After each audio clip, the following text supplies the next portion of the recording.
Сколько лет идет пропаганда против Советского Союза.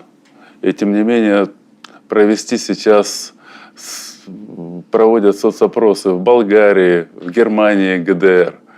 Ну, практически мне сложно назвать хоть одну страну, где бы большинство населения не отмечало особую роль социализма и того времени. И если и невозможно вернуться в то время, да, правильно же сказал Владимир Владимирович, его фраза о том, что вернуться в тот социализм в то время уже невозможно. Можно, и это действительно так, но можно строить нечто другое. Почему я писал о том, что будущее за социализмом? Причем будущее независимо от того, будем мы прилагать какие-нибудь усилия к тому, чтобы социализм пришел на землю. Независимо от того, какую позицию будет занимать Россия, что будет происходить в Соединенных Штатах. Почему? Потому что это объективная реальность. Объективная реальность в том, что, ну вот, если вернуться чуть назад, посмотрите, социализм чем отличается от капитализма? Двумя вещами. Плановая экономика, первое. Второе, это плановая экономика, она позволяла справляться с отсутствием конкуренции. То есть все-таки центральная вещь – это отсутствие конкуренции.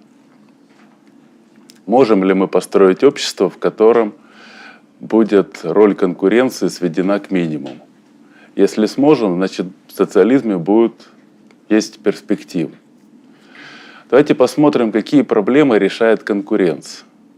Зачем нужна конкуренция? Конкуренция нужна для того, чтобы из двух разных предприятий, например, да, выбрать то, которое более эффективно, и именно это предприятие будет развиваться с теми технологиями, которые выбрало это предприятие, с теми технологиями производства, с теми технологиями управления и так далее, и так далее. Для того, чтобы отделить эффективных от неэффективных. И как достаточно примитивный способ отбора лучших проектов, это работает. Но посмотрите, во что обходится обществу это. Громадное количество людей работает в мире финансового капитала, обеспечивая процесс. Биржи, банки, лучшие из лучших работают. Вместо того, чтобы заниматься наукой, вместо того, чтобы заниматься технологиями, они занимаются, работают в финансовом инвестиционном бизнесе. Громадное количество людей – это для того, чтобы выбрать те проекты, которые лучше, куда дать деньги. Для того, чтобы двигалась вперед экономика, строятся разные предприятия. Какие-то проекты удачные, какие-то неудачные. Те, которые неудачные, в них, значит, вливаются средства. Эти средства, значит, буквально закопаны в землю. Если они борются друг друга с помощью конкуренции. То есть фактически надо построить два предприятия, потратить в 2 раза больше денег для того, чтобы потом сказать, нет, эти проиграли, а эти будут дальше работать.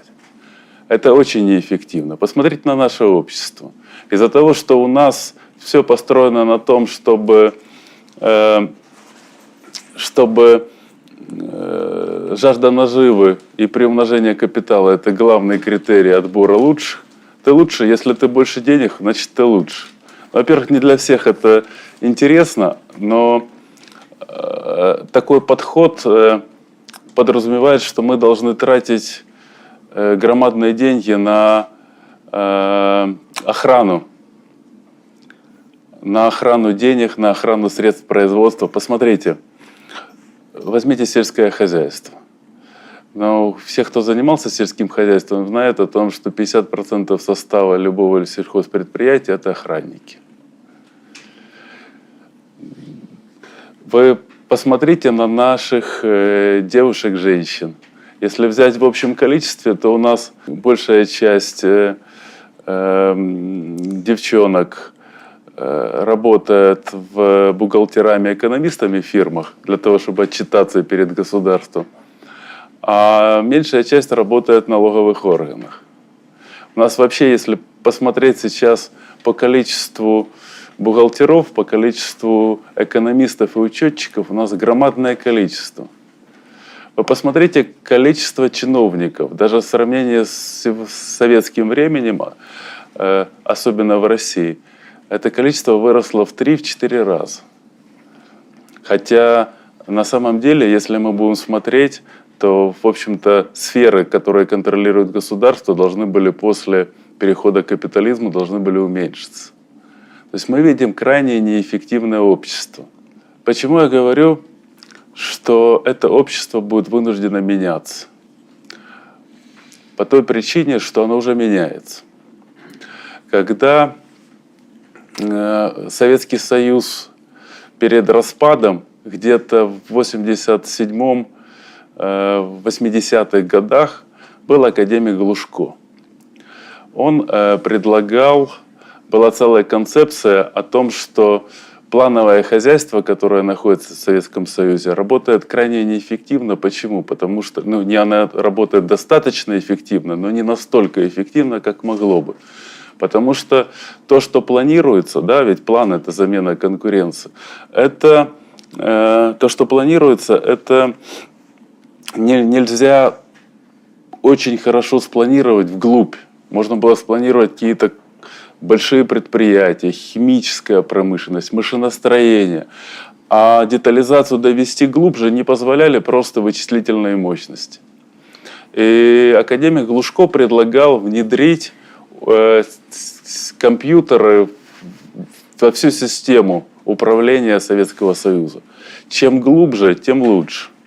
К сожалению, тогда посчитали и сказали, что оборона требует много денег, все остальное, и его предложение не было поддержано.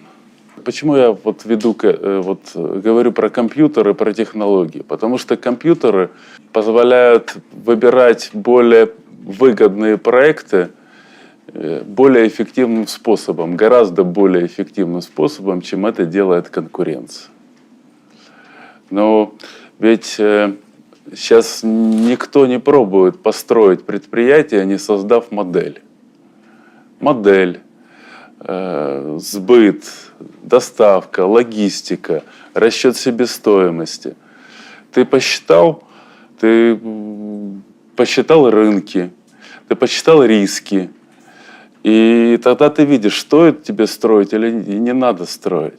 То есть фактически сегодня компьютеры – это серьезнейший элемент планового хозяйства. То, что было в Советском Союзе.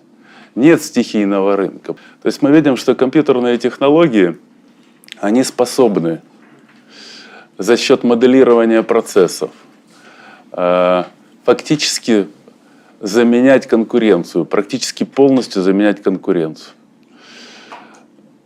Вопрос только в качестве компьютерных технологий, в качестве компьютеров, насколько глубоко можно просчитать все процессы. Все это освобождает громадное количество людей. Все это создает технологии, которые позволят, я не говоря уже о будущем искусственном интеллекте, которые позволят, в отсутствие конкуренции, моделировать процессы таким образом, для того, чтобы сразу же делать то, что выгодно, нужно и будет пользоваться спросом. Почему я говорил о том, что будущее за социализмом? Потому что капиталисты, независимо, хотят они, не хотят, они будут двигаться в сторону развития компьютерных технологий и уменьшения конкуренции, что в конечном итоге приведет общество к социализму. А если еще взять моральный аспект о том, что в громадном количестве стран сейчас идет, это мы сейчас наблюдаем, когда освобождается много людей, они будут освобождаться. И это мы столкнемся, наши дети с этим столкнутся, когда столько людей, работающих на производстве, чиновниками, учителями, медиками, да кем угодно, такого количества людей будет не нужно. а за счет того, что оптимизации производства, оптимизации экономики, оптимизации политической жизни. Ведь нет смысла проводить такие дорогостоящие выборы, там, на 4 года делегировать депутатов, которые оторвались после выбора от мнения избирателей. Можно проводить микрореферендумы, это стоит копейки. И в каждый момент времени принимать решения, те, которые поддерживают большинство. Какое количество коррупции, политиков, продажных и непродажных, и всех остальных, сколько всего плохого уйдет из нашей жизни. То есть в любом случае, если брать экономические, политические аспекты, я думаю, что в поколении наших детей то общество, которое будет построено, оно будет построено в отсутствии конкуренции, и я думаю, мы будем становиться лучше, и поэтому второй критерий социализма – это думать не о себе, думать про общество, да? И общество будет меняться, люди будут меняться. Сейчас в некоторых странах вводят из-за того, что средства производства уже достаточно мощные и доходы населения достаточно большие, вводят прожиточный минимум, который выплачивается каждый день. Это уже шаг даже не в социализм, это уже перешагчий социализм к коммунизму. И, возможно, и за этим тоже будет будущее. И все это, как мне кажется, все это будет происходить независимо от того, какое решение примет Российская Федерация, россияне, американцы, немцы и все остальные. Это объективные экономические и политические вопросы. Другое дело, что если мы это осознаем, если мы это поймем, если мы будем, знаете, как двигаться по волне и с использованием ветра. Если мы поймем, что общество будет развиваться таким и таким образом, если мы создадим правильные модели, если мы найдем в связи с этими моделями наше место в мире, Российской Федерации, россиян в этом мире, ведь у нас же есть громаднейшее преимущество перед остальными.